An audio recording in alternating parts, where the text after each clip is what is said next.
Béréchit, chapitre 9.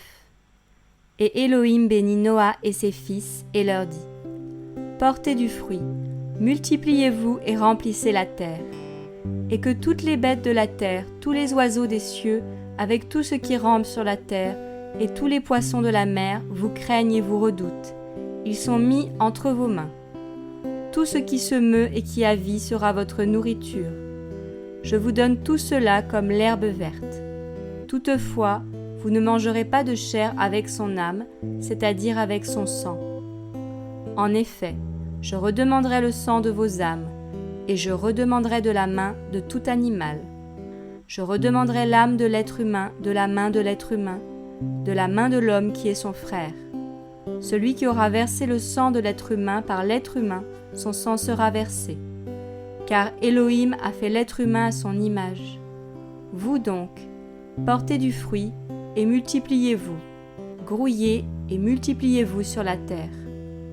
Élohim parla aussi à Noah et à ses fils qui étaient avec lui en disant : Et quant à moi, voici, j'établis mon alliance avec vous et avec votre postérité après vous, avec toutes les âmes vivantes qui sont avec vous, tant les oiseaux que le bétail, et tous les animaux de la terre qui sont avec vous, tous ceux qui sont sortis de l'arche jusqu'à tous les animaux de la terre. J'établis donc mon alliance avec vous. Toute chair ne sera plus retranchée par les eaux du déluge, et il n'y aura plus de déluge pour détruire la terre. Puis Élohim dit : Voici le signe de l'alliance que j'établis entre moi et vous, et toutes les âmes vivantes qui sont avec vous, pour toutes les générations, pour toujours. J'ai placé mon arc dans les nuages, et il devient le signe de l'alliance entre moi et la terre.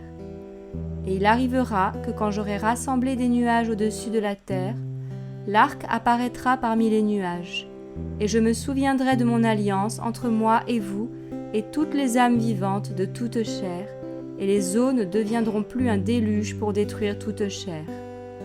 L'arc donc sera parmi les nuages, et je le regarderai pour me souvenir de l'alliance éternelle entre Élohim et toute âme vivante de toute chair qui est sur la terre.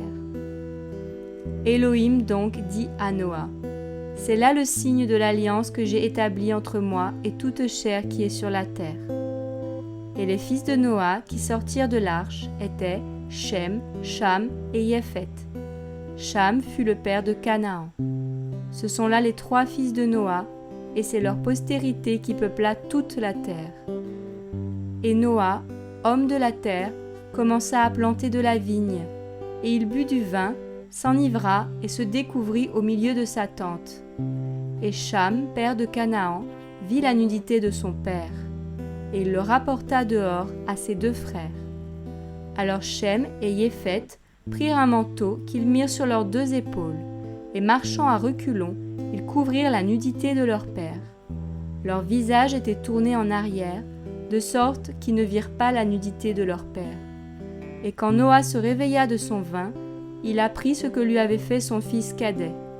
C'est pourquoi il dit : Maudit soit Canaan, il sera l'esclave des esclaves de ses frères.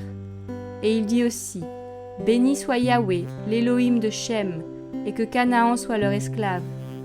Qu'Élohim mette Yéphet au large, qu'il habite dans les tentes de Shem, et que Canaan soit leur esclave.